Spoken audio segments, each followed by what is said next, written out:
All right, y'all, this is Jeff Mills right here on CDL Book Club grounds. We're getting ready to break down the Class A Modernized Pre-Trip inspection.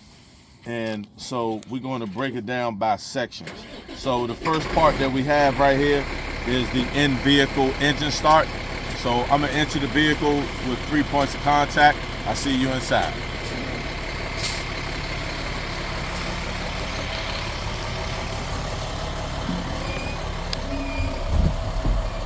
So I'm entering 3 points of contact.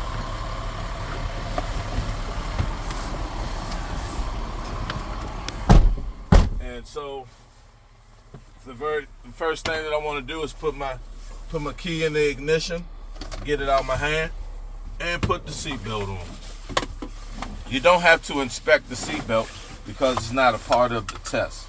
The only things that you have to do is the items that's on the checklist.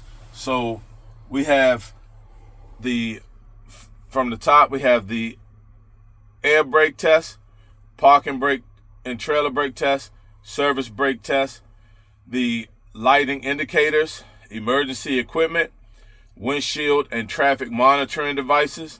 These are your mirrors, the wipers and washers, the heater and defrost, and horns. So what we're going to do, we're just going to break this section down. So I'm going to turn the truck on using a safe start. So I'm just going to turn the key on so the dash lights up. And right here, this is your heater coil. So you want to zoom in on that. So you turn the truck on, you're waiting until this light goes out, and then you can turn the truck on. So now it went out, so now you can turn the truck on. And so you tell the examiner that I'm going to build up the air pressure to 120 PSI. And so that buzzer sound that you hear, that means that the air pressure is low. So this is just to let you know. All right. So now we're going to, since while you're waiting for the air pressure to build up, you might as well be doing something, right? So let's do this. Let's go ahead, start with the horns. So we have that's the air horn and the city horn. They properly work. All right, the key phrase inside the truck is properly work. All right. Now the heater and defrost. So look here. So we're going to put the heater, turn the heater on and defrost. Make sure that the heater's on red. You can't defrost anything on blue. All right. So you feel at the top,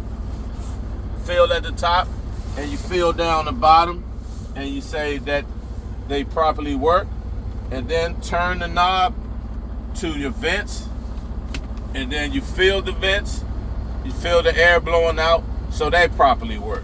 So now you can go ahead and turn that off. So what you would do is you would be checking it off, or just kind of mentally checking it off. All right. The wipers. So we're gonna just push the wiper knob in and make it spray. Show that the wipers are flush to the windshield. They are not cracked, not broken and secure. The blades are not dry rotted or frayed, and they are flush to the windshield. The brackets are not cracked, not broken and secure, and not bent. Next, the windshield is not cracked, not broken and secure. No outdated stickers and no obstructions. The seal around the windshield is rubber, so it's not dry rotted or frayed. All right. Now, the traffic monitoring devices, those are your mirrors. So I have my hood mirrors, my West Coast mirrors on both sides, my spot mirrors on the bottom, and you see this check stop, that engine right there, just snort the engine so that the truck doesn't, it has an idler. And so you just hit the accelerator to let those lights go out. All right, so remember where you was at. So the mirrors, the fender mirrors, the West Coast mirrors or flat mirrors and spot mirrors, and the blind side mirror on the passenger side, they're all not cracked, not broken, and secure. They're adjusted for me, and they're clean. The brackets, they're not cracked, not broken, and secure. No illegal welds, no loose or missing parts, and not bent. Now, I heard the sneeze, so right here, on my air gauges, my air pressure gauges, I've reached the governor cutout rate. That sneeze means that the vehicle has reached the governor cutout rate. So I'm going to go ahead and go into my air brake test. So you don't have to do these in an order like 1, 2, 3, 4, 5, 6, 7. There's no numbers on the modernized test.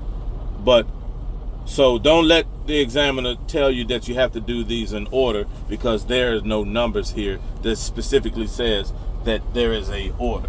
All right. So now for my air brake test, I'm going to put 3 fingers up. These 3 fingers are to remind you of what you're going to do. All right. So I'm going to do 1, I'm going to turn the truck off. 2, turn the key on so the dash lights up.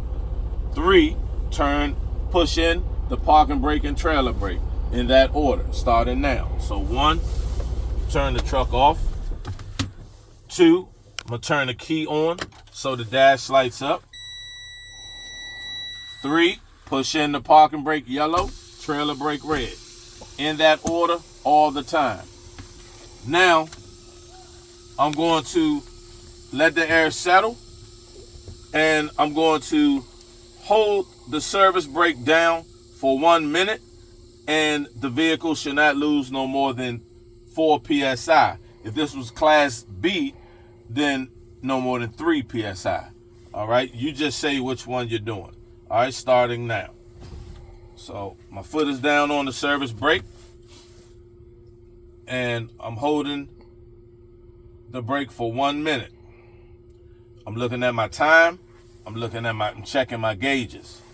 Make sure that while you're holding this brake, this test is to show that you don't have any air leaks in your system. So now we're going to say that 1 minute is up. So I'll take my foot off the brake.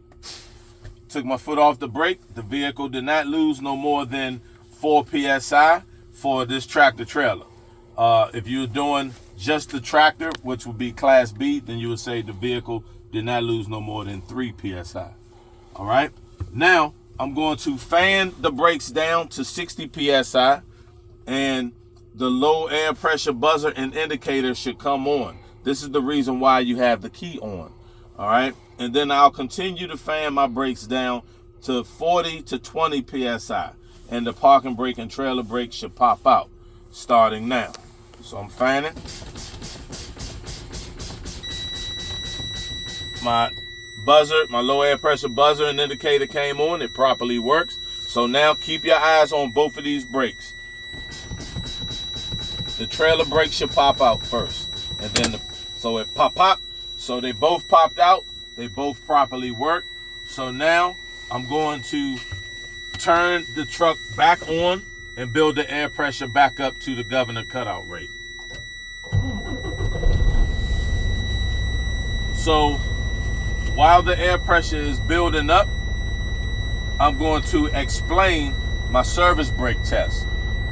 So for the service brake test, see, we have that right there. So we did the air brake test. We skipped over the parking brake test to explain the service brake test. For the service brake test, you say, I would drive 5 miles an hour forward, apply the brake, and the vehicle should not pull to the left or to the right. No unusual feeling. All right, that will explain the service brake test. You do not have to do the service brake test. You just have to explain it. All right. So now, while the air pressure is still building up, I'm going to explain my emergency equipment. For the emergency equipment, I have a fully charged fire extinguisher, ABC fire extinguisher. It's secure, and the 3 reflective triangles and spare fuses in my box. And so all my emergency equipment is secure. The lighting indicators, that is right here on the dash. Just come on in. So my left turn signal indicator, my right turn signal indicator, my 4-way flashers, and I turn on my lights and flick the high beam indicator on. All right, so all my indicator light indicators, they properly work. All right, so now I'm going to, my air pressure is built up, it's over 100 psi. So now I have enough air to go ahead and just perform my parking brake and trailer brake test. So for my parking brake test, I'm going to push in the parking brake and tug against the trailer brake starting now. So push that in. That means I'm releasing the parking brake. For my trailer brake, I'm gonna put my vehicle in drive and I'm gonna tap the accelerator and tug against my trailer brake starting now. So my trailer brake held, it properly worked. Leave my vehicle in drive. I'm gonna pull out the parking brake, push in the trailer brake, and I'm gonna snort the engine. My parking brake held, it properly worked. So now pull my trailer brake out, put my vehicle back in neutral, and my parking brake and trailer brake, they properly work.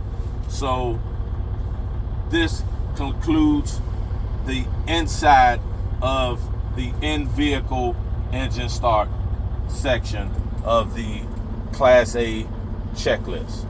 All right, and so we're going to end right there and just do this section right here. If you have any questions, feel free to reach out to me at thecdlbookclub.com, where we have the exam books, the pre-trip inspection, the greatest pre-trip inspection books, and the skills books. And to reach out to me as well, you can either email me or just give me a call at 240-581-2452 or 301-793-2351. CDL Book Club is where you get CDL minded. Next video will be lights operations check. So we're going to head on out and do that now. All right, see you soon.